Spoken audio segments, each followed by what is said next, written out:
Once upon a time, in a kingdom nestled between whispering forests and shimmering seas, lived a princess named Elara. But Elara was no ordinary princess.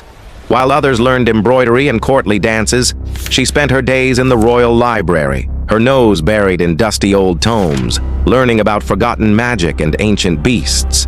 Her greatest treasure was a small, smooth stone, a gift from her late mother that hummed with a faint, warm light whenever she held it.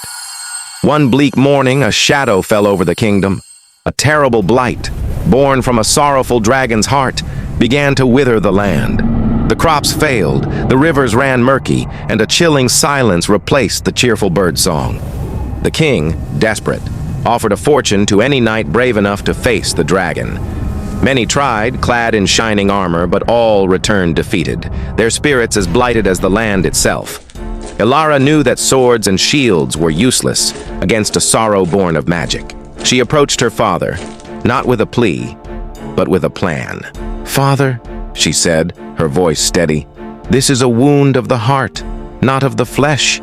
It requires a different kind of courage." The king, seeing the same fire in her eyes that he had seen in her mother's, reluctantly agreed. So, with only her wits, her knowledge, and the humming stone in her pocket, Elara set off for the dragon's lair high in the jagged peaks of Mount Cinder. The journey was perilous.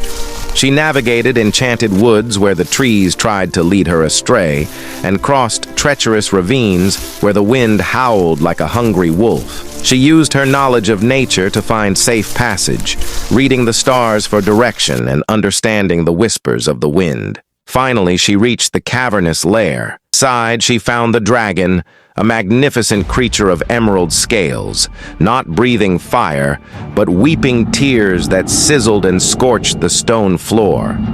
The blight was not a curse of malice, but of grief. The dragon had lost its mate, and its unbearable sorrow was poisoning the world. Elara didn't draw a weapon. Instead, she sat down, a safe distance away, and began to speak.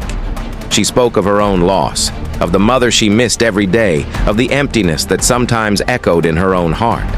She told the dragon stories from her books, tales of hope, of renewal, and of how even the deepest wounds can heal with time.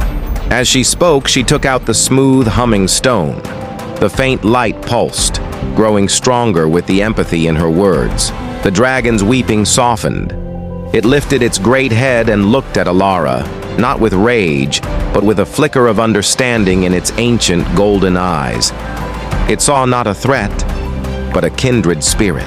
Slowly, Elara approached, her hand outstretched, holding the glowing stone. "You are not alone in your sorrow," she whispered. The dragon leaned forward, its massive snout gently touching the stone. A wave of warm, golden light erupted from the point of contact, washing through the cavern and pouring out into the world. As the light touched the kingdom, a miracle unfolded. The withered crops turned green and vibrant. The rivers cleared, sparkling under the returning sun.